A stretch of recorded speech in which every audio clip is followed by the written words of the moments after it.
first on film and entertainment, and it's also have fun at Greg King's expense day. Greg King, good morning. Good morning, Alex, and we're not going to have fun at my expense. Yes, we are, because the St Kilda Football Club is imploding and they have done the wrong thing by a very decent human being who had his stay as coach, well, re-engineered, re-endorsed, call it what you will, less than 100 days ago, and then they get rid of him. How fair is that? Not very fair, and it's not like he's the one who can't kick goals from 20 metres out. Very well put. Peter Krause, talking about kicking goals, are you going to enjoy this conversation, are you? I really have no interest whatsoever. Hang on. Why do you not care about another human being and his life and livelihood? Because I'm not interested in all the machinations of football clubs and Essendon being the benchmark. Excuse me. We set the scene. Thank you, Peter.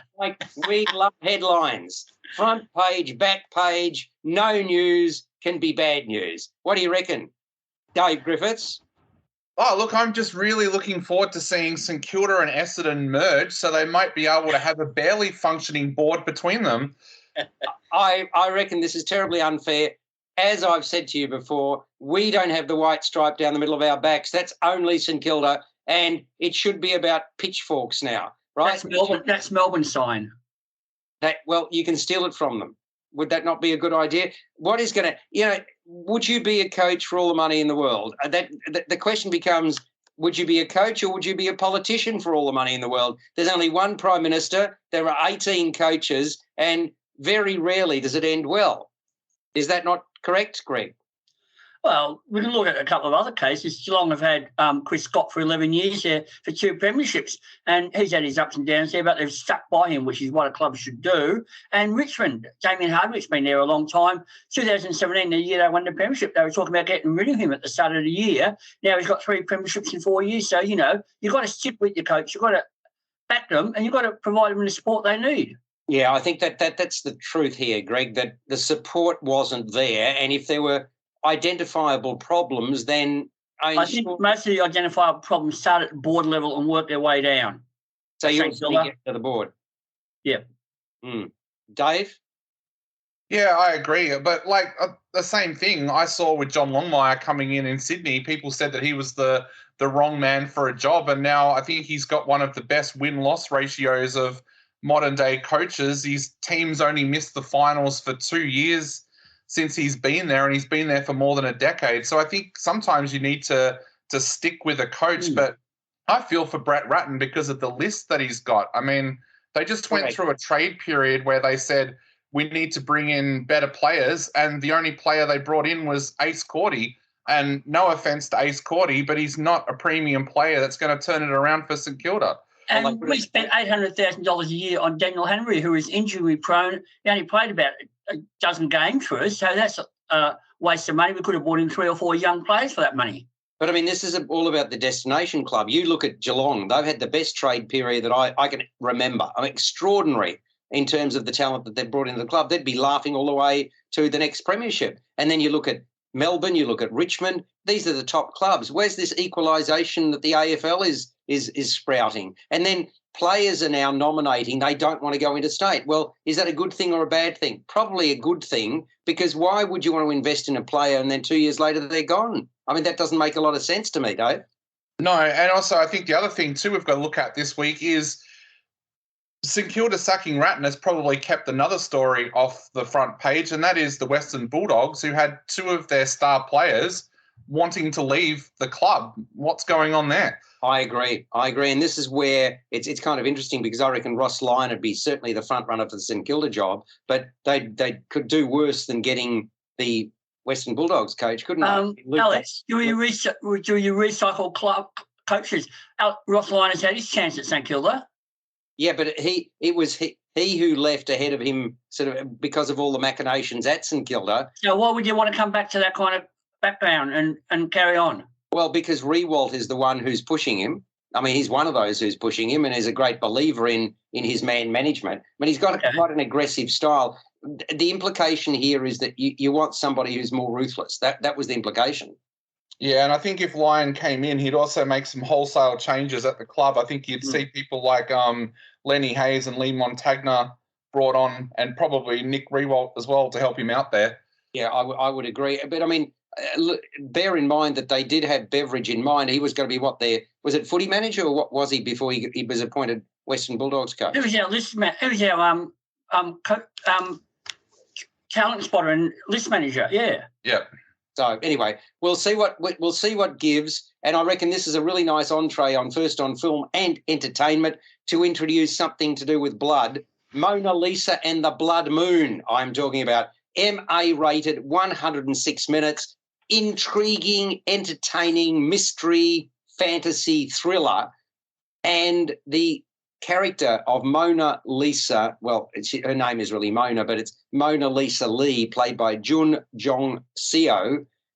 We get to see her wearing a straitjacket, locked up in a padded cell in a United States psychiatric institution for younger people.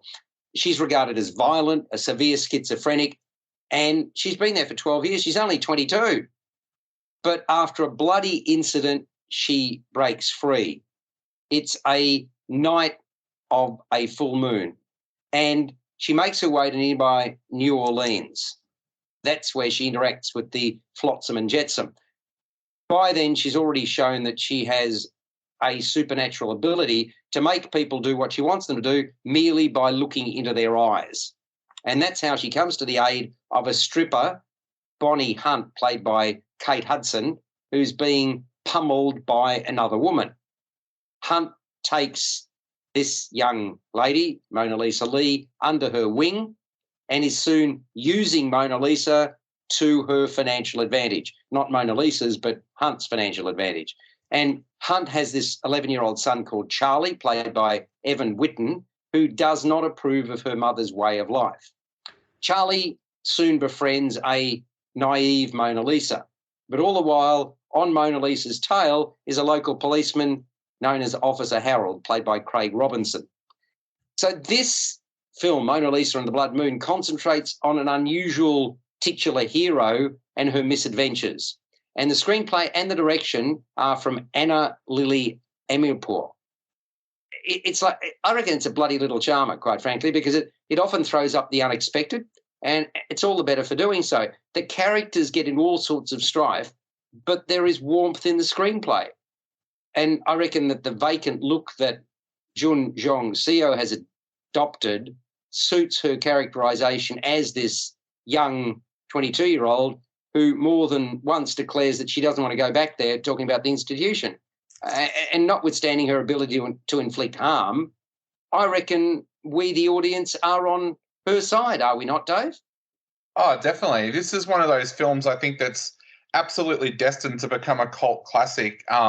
This is an exciting director. Of course, her film 8 years ago, A Girl Walks Home Alone at Night, was one of those movies that just, I think, stunned a lot of audiences and were really keen to see where she went from there. The Bad Batch was the follow-up, which wasn't a great film, but I think this does show that we have got someone genuine here that knows their craft, but also knows how to make a film that just throws up unexpected moments after unexpected moments for the audience. And this is one of those films where it seems to be coming out and nobody knows anything about the film. I hadn't even watched a trailer for it before we went along to the screening of this film, and I think that actually works in its favor because it absolutely stuns you and you enjoy watching it because it's not something that you've seen 3 or 4 trailers for before you walk into the cinema to watch it. Well, I'm a big believer in not watching trailers, to be honest, Dave. I mean, at times you can't help it because you're in a cinema and they show it. I've been known to close my eyes and put my fingers in my ears because I don't like it. I want to go in there and be wowed. And this, you're right, this film does that. By the way, I should say that we're given the impression that this woman is a Korean immigrant to the United States who has been abandoned. That's sort of the background to it all. Did you like it, Greg, or not? Yes, I thoroughly enjoyed this one. I weren't sure where it was going when it started. It looked like it was going to be a horror movie with that opening scene set in the asylum there, but it becomes much more of a character study. most of the characters are unlikable and flawed, but they're very interesting and they're well developed there. And I like the unpredictable narrative arc that the film follows. Kate Hudson, I thought, was great as Bonnie, almost cast against type here as the selfish stripper who only befriends Mona to exploit her talents there. And I really like Evan Whitten as her son there. He showed a maturity beyond his years there. And the film was very evocative of New Orleans nightlife there. It had that sleazy, seedy feel to it as well, thanks to the cinematography there. I thought the music score was excellent as well, and it drove along there. So, yeah, this was a surprise. I didn't know what to expect going in there. I didn't know much about the film or anything, and it's a complete surprise, and it's thoroughly enjoyable. And the longer it goes on, the better it got, I thought.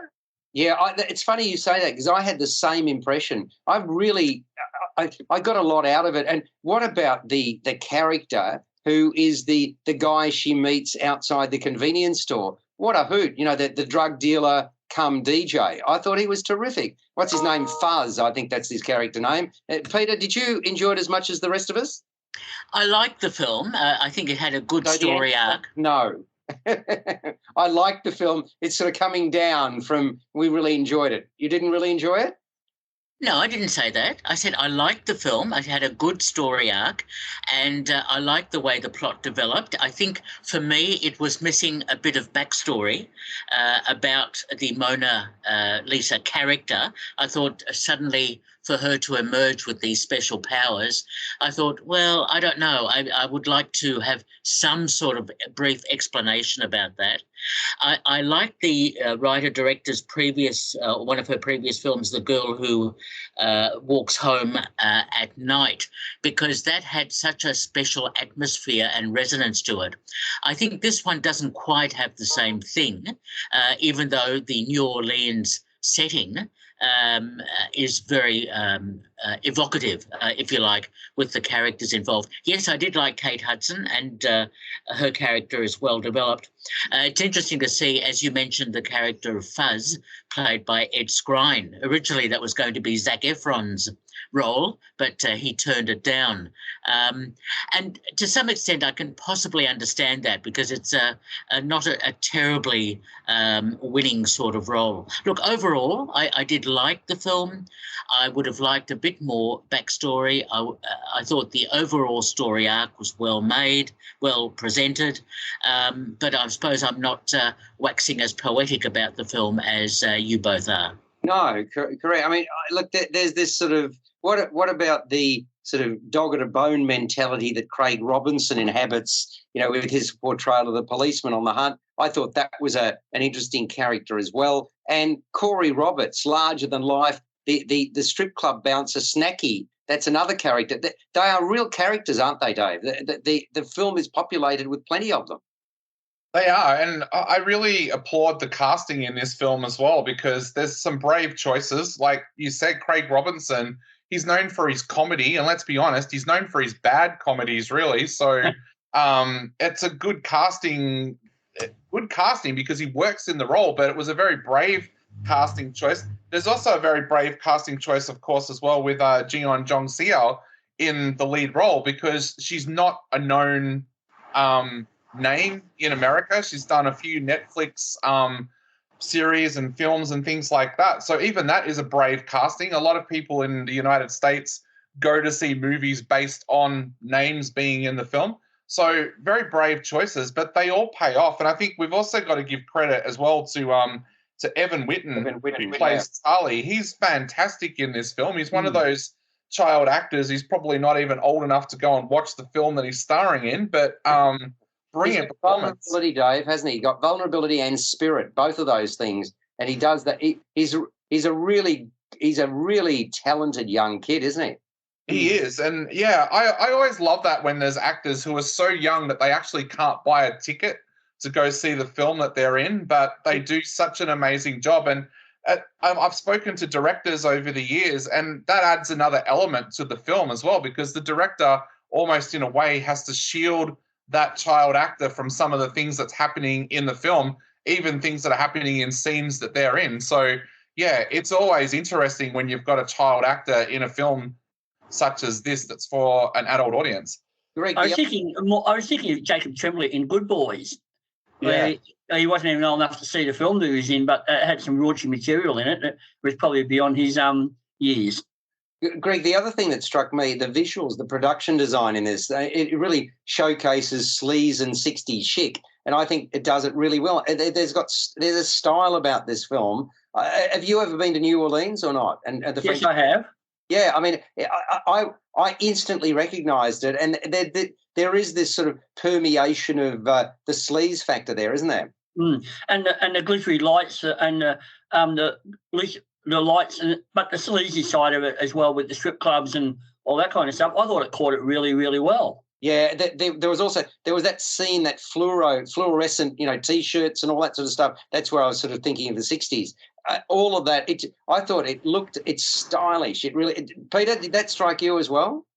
Yeah, the production design, the stylish quality of the film is certainly there, but I wasn't quite sure how that fitted into the central character and her special powers and her relationship with Kate Hudson, even though that was reasonably well developed as the film progressed.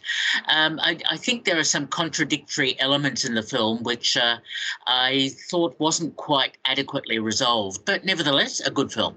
Well, I mean, it's a quirky fairy tale. It's a twisted fairy tale, with light and shade. And I agree with Greg. It certainly grew on me the longer it progressed. Let's kick it off with you, Greg. Score out of 10, please. 8 out of 10. Mm-hmm. Dave?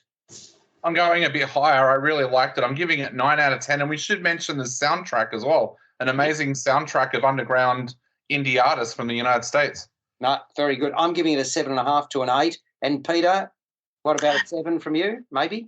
No, I give the film 6 out of 10 because I think it's missing some backstory. Wow. Okay. It's all right. You can be. We can start off this segment very, very well. Peter's wrong. It's good. Fantastic. Good stuff, Peter. Nice start. Nice start. Okay. Now let me challenge you then with another film that it's Halloween Ends. Are we pleased that Halloween ends, Peter, or are we not? Please, enough already of all these Halloweens. Get rid of Michael Myers forever. Oh, well, hang on.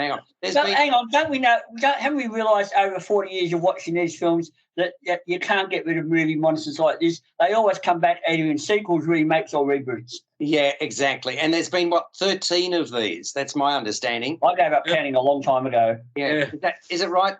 Is that right, Dave? 13?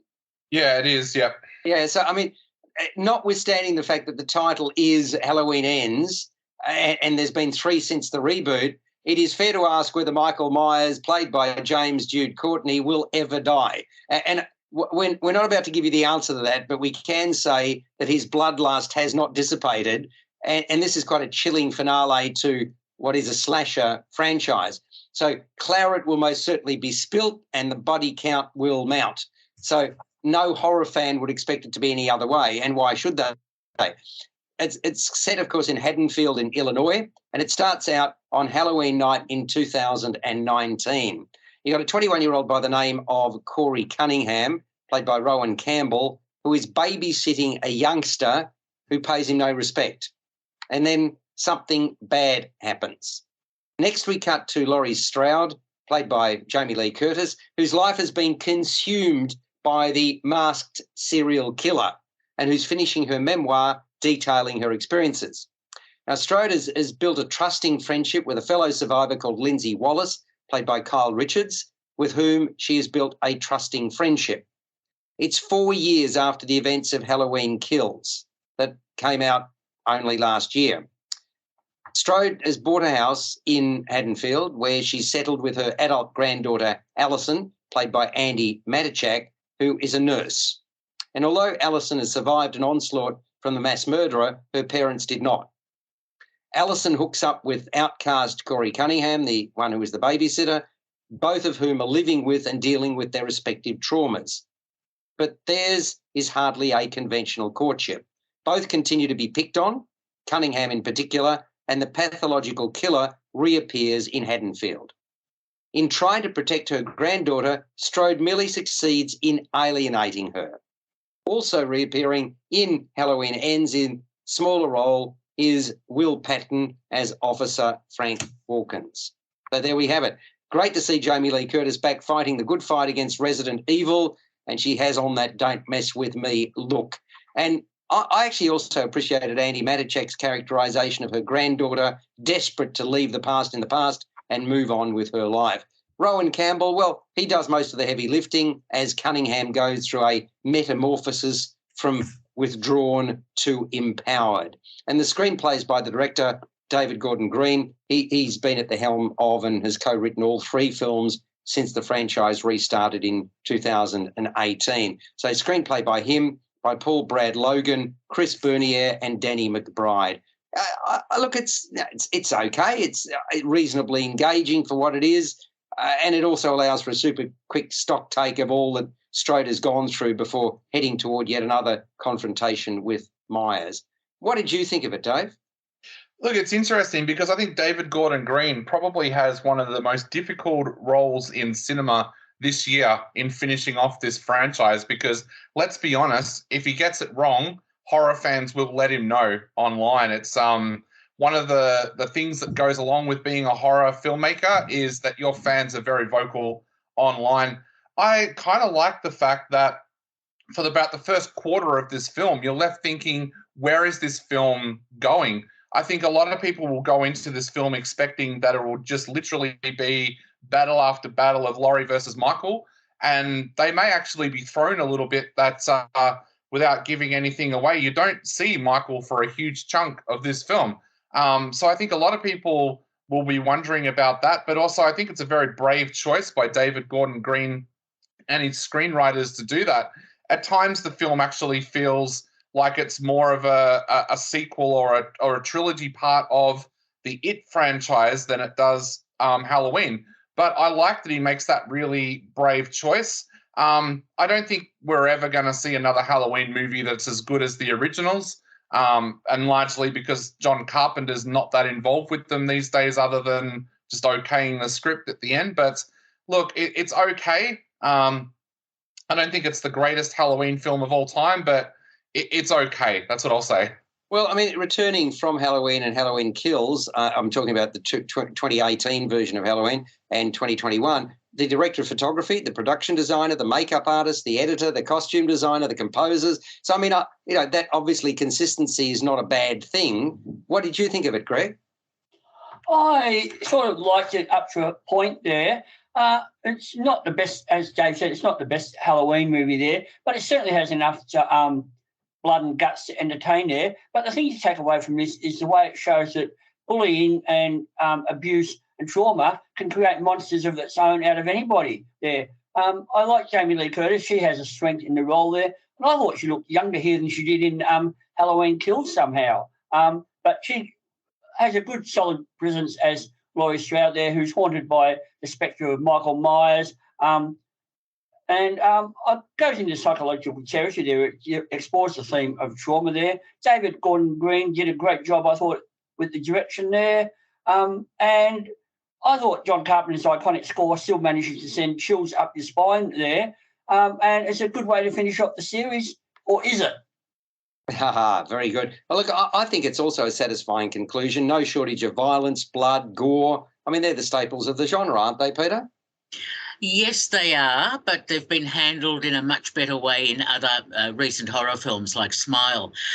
The problem I have with Halloween Ends is the impact of having the Michael Myers character influencing this young man, and sort of the spirit sort of starts to inhabit him. I don't know about that. I think that is a questionable aspect of the way the plot develops.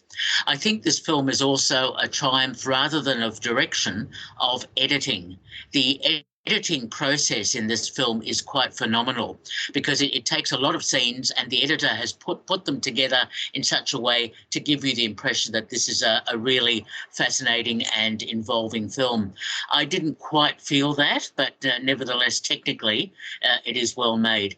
I really enjoyed Jamie Lee Curtis's performance. It's so good to see her having such a powerful role again in this sort of franchise. I just wasn't totally convinced by the way the plot developed, just like the previous film we talked about, Mona Lisa and the Blood Moon. So, again, there are issues about writing, which I always find can be problematic. And in this case, editing has sort of papered over all of that. I think there's a psychological element to Jamie Lee Curtis's in the way that she sort of characterises her character so well. I mean, she knows the character inside out, doesn't she, Peter? And that helps. But the way, yes, I think the writing of her character in this one has been very, very strong. You didn't think that? Her character, yes. But I think the whole Halloween franchise and the idea of Halloween Ends hasn't quite been as pulled off as well as I would have liked. Okay, so here's my question to you: when are they going to make another one? I think there will be a break before we see Michael Myers again. But I do expect, like Greg, to see Michael Myers reappear. Somebody else will pick it up and run with it, but it could be 10 or more years. What do you think? Oh, look, the idea of a spirit of Michael Myers being able to inhabit other people as created in this film, of course there's going to be other versions. Exactly. All right, so you start off, Peter, score out of 10. Yes, look, it wasn't too bad, I suppose, but I had some problems with it. 6 out of 10. Mm-hmm. Greg? I'll give it 6 out of 10 too. Dave? Yeah, I'm going 6 out of 10 as well. And I liked it a bit more, 6.5 out of 10 for mine. So there we go. That is Halloween. I like horror films though, Alex. No. Well, look, I suppose, Greg, in fairness, I've seen a lot of horror movies since. Remember, in the bad old days, I really struggled with it. I've got used to it. I agree. Peter, what was that film you referenced, Smile? I mean, yes. I thought Smile was a far superior film. I gave Smile an 8 out of 10 or 8.5. I think it was 8. And I think, Dave, you liked that a lot too, didn't you? Oh, yeah. And horror's one of my favourite genres. So, yeah, I'm on the opposite scale to you. And I probably judge Halloween Ends a little bit more harshly because of that, just because it is one of my favourite genres and I see so many films in that genre. Yeah, so gradually I'm sort of thawing, shall we say, and getting used to it. I mean, there have been some really terrifying horrors, there's no question about it. And this, I suppose, this is a real slasher. I mean, sometimes they're horror, sometimes they're slasher. Do you like both, Greg, or not? I like well-done horror films. I mean, some of my favourite films include the original Omen, The Exorcist, which are horror films that were of that classic style where it wasn't so much blood and guts and slasher, but more the atmosphere they created. But, I mean, that's what I'm getting at. So, but the Texas Chainsaw Massacre, I mean, that's a slasher rather than straight horror. Yeah, it had its moments, but, some slasher films are okay when they're done well, and some are just stomach-churning nonsense. Let's turn to a movie called The Stranger, which is also MA rated. All 3 movies today so far have been. 117 minutes, based on fact. A really grim story of endeavour and perseverance set in the year 2010. Hardly a conventional police procedural. Paul, played by Steve Mazarkas, meets a dishevelled ex-con, Henry Teague, Sean Harris, on a bus. The former is talkative. The latter is not. So Paul talks, Henry doesn't say much. But Henry ends up doing Paul a favour. In turn, Paul wants to repay Henry's kindness and sets him up for a job with his employer. It's clear at this point that the job is not above board. Henry makes it clear that he does not do violence. Paul hooks Henry up with Mark, played by Joel Edgerton, who schools him on the requirements of the organisation they work for.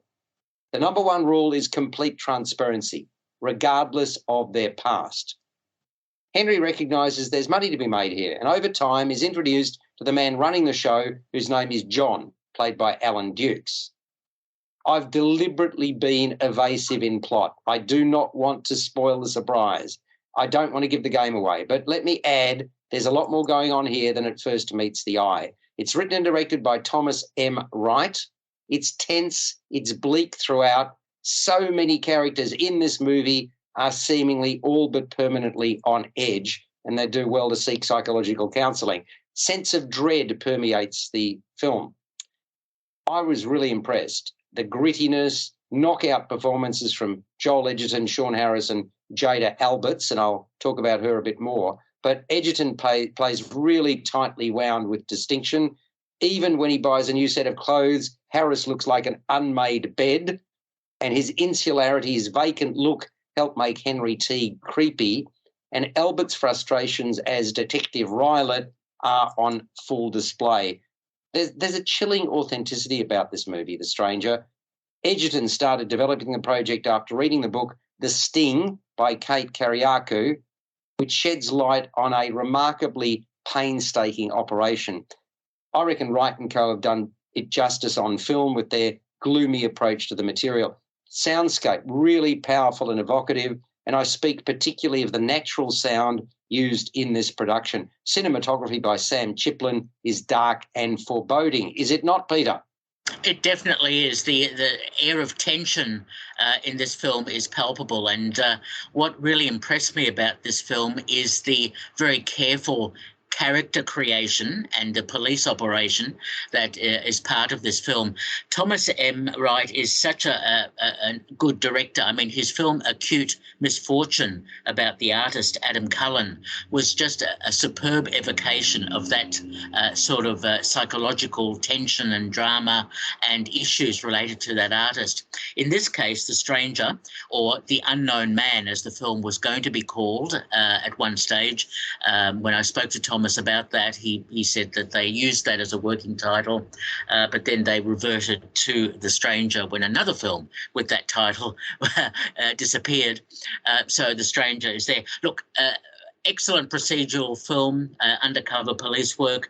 The roles of Joel Edgerton and Sean Harris are just absolutely superb in the way that they represent these very tense roles.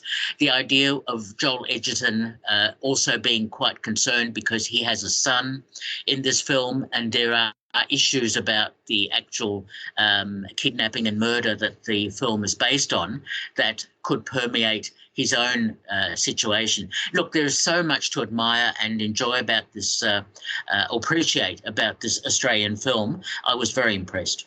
Yeah, it really is. I mean, it's the dialogue is sparse, and you really have to concentrate because there's a lot of deliberate mumbling in the delivery of lines, Greg, isn't there? Yeah, it is, and it's a very bleak, grim film, I thought. But look, Australian filmmakers seem to be fascinated with these true crime stories. Films like Snowtown, Chopper, Nitram have all been dark, bleak films too, exploring violence and the psychology of these criminals there. And this one does the same thing there. I think that Thomas M. Wright here, as he did with Acute Misfortune, has employed an impressionistic approach to the material that doesn't always come off there. As you said, it's very bleak and dark. The cinematography is gloomy. A lot of the scenes take place at night. And the relationship between Mark and Henry here is quite uneasy, but I thought it did Joel Edgerton and Sean Harris did a good job of conveying that tension there. You've got the contrast between the two men, one a remorseless killer, the other a decent cop, but both living a lie here. And as Peter referenced there, Mark is also juggling the demands of his job here and dealing with all these horrible crimes and everything, with that of being a single father, raising his young son and trying to cope with the emotional and psychological toll of undercover work there. And I thought Edgerton portrayed the stress of this duality really well there. There's a rawness to the film. It's permeated by a creepy sense of dread and unease, as you've said there. And the dark and brooding cinematography from Sam Chiplin does add to that brooding tone there. The visuals are deliberately bleak and stylish, and the disjointed editing technique here is also jarring with its abrupt cuts and everything, which further heightens the unsettling mood. Look, it's not an enjoyable film, what you can call it, but you can appreciate it for its aesthetics and its cinematic techniques. Absolutely. I mean, it's a film for selective taste. I think we've got to say that, but it really serves up noteworthy, I should say, disturbing stuff. It's the stuff of nightmares, isn't it, Dave? It is, and this is going to be one of my favourite films of the year. I fell in love with this film. I saw it at the premiere at IMAX, which I think actually made this film stick to me even more. You felt like you were part of the film just because of how big the screen was in front of you. It made you feel like you wanted to go and have a shower after you'd watched the film. But I saw that as the film working. The performances here are just absolutely amazing. I compare this to films like Knit Ram and Van Diemen's Land, which Thomas Wright also acted in. But I think it's got the Joel Edgerton factor with this film. Joel, as a filmmaker, away from acting, has made some amazing films and written some amazing films. The Square is one of my favourite Australian films, and he did an amazing job with that film. I don't know, it's just he's one of those people where it doesn't matter if he's acting, directing, or writing. He always seems to be at the top of his game, and this is a disturbing film. A lot of people said that Knit Ram disturbed them. This film will disturb you as well, but I just see that as the power of the acting and the power of the filmmaking in front of you, that this is one of those stories. And like I said, you may feel dirty after you've watched it, but I think that's an indication that the film has worked. Yeah, I totally agree with you. It is a pretty special piece of product. There's no question about it. I dare say the crowds aren't going to be massive, but the people who appreciate fine cinema will certainly appreciate The Stranger. Rated MA, 117 minutes. Score out of 10, Dave? I'm giving it 10. This is one of my favourites of the year, and it'll take a very special film to make this not be my number one film of the year. Peter? Very good film. I think it will be a major contender at this year's Australian Academy Awards, and I gave it 8 out of 10. Academy Awards. I think we're getting a little bit high horse here. You're talking about the Australian Film Awards, I presume. The Australian Academy of Cinema and Television Arts. They are referred to as the Australian Academy Awards. Yeah, I think every country. I think there's one Academy Awards, and the rest have got their own awards that are.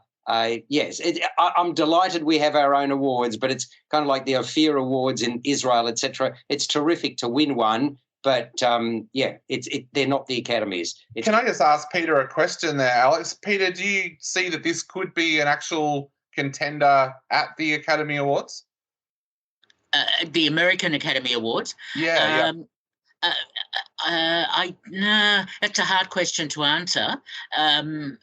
Possibly, Joel Edgerton's name could cause it to receive a nomination or two.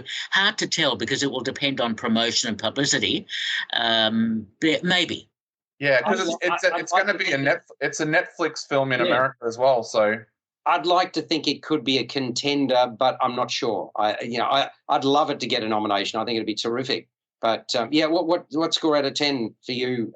Sorry, Peter, I didn't catch that. 8 out of 10. 8 out of 10. Okay. I'm giving it an 8 as well. And what about you, Greg? I'm going to go a bit lower to you because, as I said, I didn't find it a particularly enjoyable film to sit through. I appreciate it for its cinematography, but it's not a film for everybody, I don't think, as well. And I gave it 6.5. You do realise a 6.5. Wow, that's a particularly low score, I thought, based on the movie. But yeah, I just felt uncomfortable watching the whole film, and there's just something about it found a bit creepy and unsettling. And as I said, it's not a film I'm going to enjoy, and I don't think a lot of people will. No, but isn't that the point? I mean, that's what, possibly. See, the other thing about this is often the American Academy Awards, Peter, the films that are nominated are not necessarily big films, are they? The ones that win awards are not necessarily populist films, but they're good films. They're great films. So, I mean, anyway, it'll be interesting to see what happens with it. Is there any other film that we can sort of say that we've seen in Australia in the last 2 or 3 years that's better than The Stranger? What do you think, Dave? I would possibly say maybe Knit Ram, but I think they would actually be on par with each other, not better than each other. What about you, Peter? I actually agree. Knit Ram I thought was even better than The Stranger. Okay. And Greg? No, I'd go with Knit Ram too, but yeah. Okay. No, I'm just curious. Terrific. Okay, so that is The Stranger. Let's talk to a film or talk about a film that opened yesterday at IMAX called The Last Glaciers. filmmaker behind it is Craig Leeson, and I don't know whether you know that name, but he's also Tasmania's Australian of the Year this year, 2022. And he set out to make a documentary about extreme sport and ended up making a film about climate change, incorporating para-alpine skiing, which is the extreme sport that he wanted to concentrate on. Filmed in 12 countries over 4 years, there were 4 expeditions. The Last Glaciers shows the global threat posed, and it's particularly disturbing. So let me give you a couple of facts. Ice the size of 2 Titanic ships melts in Antarctica, which is the source of 70% of the world's drinking water, every 10 seconds. Peru, which has 68% of the globe's tropical glaciers, is facing a national emergency. Since the 1970s, it's lost more than half its glaciers, and it's estimated that within 40 years, they could all be gone. So the Last Glacier shows us the impact of climate change, how the bottom of the mountains that were snow-covered are now sheer rock. Leeson, who narrates, joins NASA on an airborne research mission over the largest ice sheet in the world. He also uses the extreme sport that he came to film to inform the audience of what can be seen from above. And I speak of para-alpine skiing, which Leeson learned how to do for this documentary. He undertakes a dangerous tandem paraglide from 6,000 metres, where the pair is buffeted by extreme winds. In the background are dying glaciers. So it takes to the streets as well to film children imploring governments to act to protect our planet. That includes a short clip with the Swedish environmental activist Greta Thunberg. For all its good intentions, though, I found The Last Glaciers too ditzy. It moved around too much from place to place, and although we got the gist of what was intended, we did not see enough from any single location. I dare say a razor-sharp focus with more insight from experts on the ground, wherever that may be, would have been better. And for all the talk of the extreme sport, I don't think that ropey aerial shots added anything. In fact, they ended up as a distraction from what became the purpose of the film. And I understand that the point behind making the doco changed when Leeson saw what he saw for himself, but then why not focus on obtaining the best shots possible? With IMAX, surely the finest cinematography should be the gold standard. Notwithstanding some spectacular imagery, there wasn't enough of it. And overall, I was disappointed. And that also had to do with the fact that the film became too technical. It needed to break that down into more everyday speak. As a narrator, I would have liked Leeson to slow down, especially when presenting the most salient facts. Let them breathe and resonate with the audience. So, notwithstanding the endeavour, The Last Glaciers is not compelling enough nor family-friendly enough, Peter. Look, I think it's an important message that the film delivers. However, I tend to agree with you that it is overly didactic, and the way it is sort of edited into its 40-minute version. There is a 100-minute version of this film, not for IMAX, but for general release as a documentary. This 40-minute version tries to put together as much about the environmental impact as well as the paragliding that's part of the film as possible in this very rigid sort of format which can't go any longer than 40 minutes for IMAX purposes. Look, I think there is a lot to admire in this film and the messages that Craig Leeson does present in the film. However, I did find that it was overly academic and didactic for my liking, for if it was designed, as he says, for a younger audience to get them really motivated to do something about what's happening with climate change.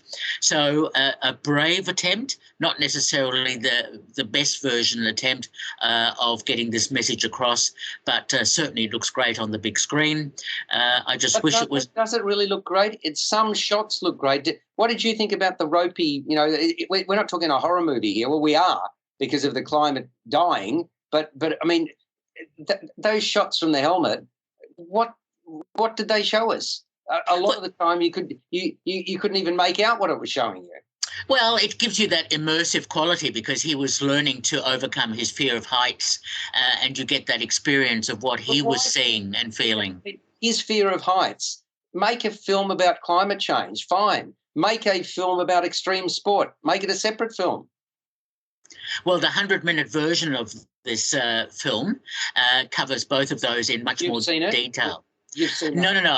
I've just had a reference to it from the IMAX people who told me about that. Yeah, I heard about that as well, but I can only judge what I saw. And if this is the cut-down version, then, yeah, I just hope that the 100 minutes is a lot more compelling. What did you think of it, Dave? Look, I thought that the message behind the film was really compelling, but my biggest issue with this film was that it wasn't shot on IMAX cameras, and a lot of the GoPro footage actually comes across quite blurry on the IMAX screen.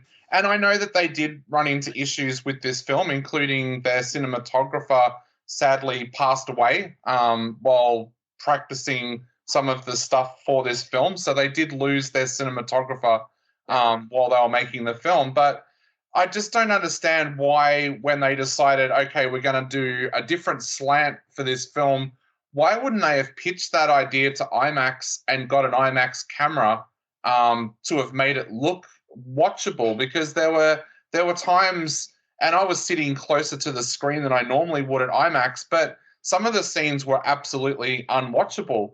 They were that blurry. So I don't get why, if you were going to make a film for IMAX, you wouldn't use IMAX cameras and instead use GoPro cameras that look really bad on that screen. It kind of distracted from the message. And I think the message is very, very important with this film, especially when they go into discussing what the loss of glaciers means for not only people in that region, but people right around the world. That's an important message, but I think a lot of people are going to get put off by the blurry footage when they sit down to watch it in IMAX. Yep, I totally agree with you. What about you, Greg? I haven't seen it. Oh, okay, no problem at all. Look, it's funny because funny's the wrong word, but I actually spoke to the publicist the day before yesterday who took it all very well, because she sort of said to me, I'd like to know what you think of the film. And I gave it to her straight, and she appreciated the candor. I've got this huge admiration for Leeson. I think he's a remarkable individual. I really do. I just, it didn't engage me. I found it boring in parts, and the messaging, yeah, it hits us over the head with a message. I think it's a really important message. I don't disagree with any of it. But if this is meant to be aimed at 8-year-olds, 8-year-olds aren't going to be engaged by it. That's the thing that really upset me, I suppose, when I walked out. I thought, would I take my grandson who's 7? And the answer is no. I wouldn't. He wouldn't be involved enough. And that's the whole point of the film, Peter, isn't it? It is. These docos are always meant for a younger audience. I'm not quite as averse to the visuals as you both are. I think that works reasonably well in terms of its storytelling. But yes, it's a film that's a bit of a compromise to some extent, and maybe the 100-minute version covers this much better. Yeah, I mean, I must admit, do you know where we can see that 100 minutes? I mean, is that going to be released in cinemas, or it's going to be only online, the 100-minute version, Peter? I have no idea. Most likely online. I'll find that out, but I have a feeling that it wasn't going to be a cinema release. Yeah. Look, having said that, I can't remember the website, the Last Glaciers, is it lastglaciers.com or words? Look, just Google it, folks, the Last Glaciers, because I totally agree with the rest of you that the messaging is critically important. And, when they go around and they, talk the kids who want the world to sort of pay attention, I mean, even that's given very short shrift in this particular film. Maybe the 100 minutes will give it a little bit more. So, okay, score out of 10, Peter. Let's start with you. Look, I think it's an okay IMAX documentary, but it's not one of the best I've seen at all. 6 out of 10. Yeah, I would agree. I think this is one of the more disappointing documentaries. I'm giving it a 5. What about you, Dave? Yeah, I'm giving it a 5 as well. Albie Mangles used to get clearer shots when he was being chased by lions. So, yeah, 5 out of 10 for me. All righty. Well, look, let me now turn to a piece of theatre, which... Before I go on, Alex, can we just quickly mention Angela Lansbury, who passed away this week at the age of 97 after a fantastic 7.5-decade career? Yep, by all means. I mean, exactly. Terrific. She reached a very fine age, and only yesterday we lost Robbie Coltrane. Yeah, that's right. And I mean, he was much younger. He was in his early 70s. So, 72, yeah. Yeah, we've but lost. Angela Lansbury, sort of 18 Emmy nominations for not, and never won one. Where she had 3 Oscar nominations, didn't win one as well. But she's won 5 Tony Awards and several Lifetime Achievement Awards from other organisations. So she's had a really fantastic career, and most people would know her now from Murder, She Wrote, which was on TV for 12 years. Absolutely. And yes, and she started at the age of 96. And I should mention she was in Mrs. Harris Goes to Paris, the 1992 telemovie based on the original novel. And now we're about to see the new version of that story. And we'll get to see Angela Lansbury's last screen appearance, because she apparently has got a small appearance in Glass Onion and Knives Out Mystery, which comes out shortly. Yes. And I was short for that. Now, before we go, I want to briefly mention this. It's called Bernie Dieter's Club Kabarett, Kabaree, at Runway Festival Park, which is at the Queen Victoria Market. It's part of the Fringe Festival, but it also goes beyond that. It's risky, it's ribald, it's R-rated, it's a treat. It features an astounding cavalcade of talent, provocative costuming, sexual tension, bawdy humour, original music, death-defying feats of strength, of dexterity, of precision, aerial skills, pole dancing, fire eating. They're all hot on the menu. Hilarious audience interaction, not a single down moment, all act sizzle, one of the finest displays of artistic bite that I've had the good fortune to witness. Knockout winner, as long as you're broad-minded, I've got to say. I cannot recommend Club Kabarett any more highly. And it starts with the appearance of the self-described mistress of mayhem, Bernie Dieter, and her powerful and silky vocals that are there throughout, accompanying a talented 4-piece band. Her job is to stir up trouble, get the crowd on side. She does that in a heartbeat. Laughter abounds. And there's so much more to this. It is a brilliant, brilliant show. It really is. It pushes boundaries. It remains hugely entertaining throughout. She is a beauty, as is the whole collective. Supremely talented troupe. There are, I think there's 8 of them. Yes, there are. There are 8 in particular. There's a drag queen. There are the fittest of fit athletes, the lot of them, and it's part of Melbourne Fringe. Get into the festival. There are tickets aplenty, and I reckon this is one of the best shows that I've witnessed in all my years of going to shows. Bernie Dieter's Club Kabarett, Bernie Bernie, Dieter Dieter''S, Club Kabarett. I reckon, Dave, you would really appreciate this, mate. It's something super special, and it's great that they can do some R-rated stuff. Why not? You know, it's good. So, folks, we've reached the end. It is First on Film and Entertainment. Peter Krause, thank you for your obtuse views. Thanks, Alex. And Gregory King, well, the saints, or are they sinners now, my friend? They're still saints, but they're going down the wrong path. And Dave Griffiths, you're always positive about the Swans, aren't you? Yeah, well, we'll fall away one day, but yeah, for now I'm looking forward to our kids coming through. We'll do it all again next week. Be good to one another. Catch you next week.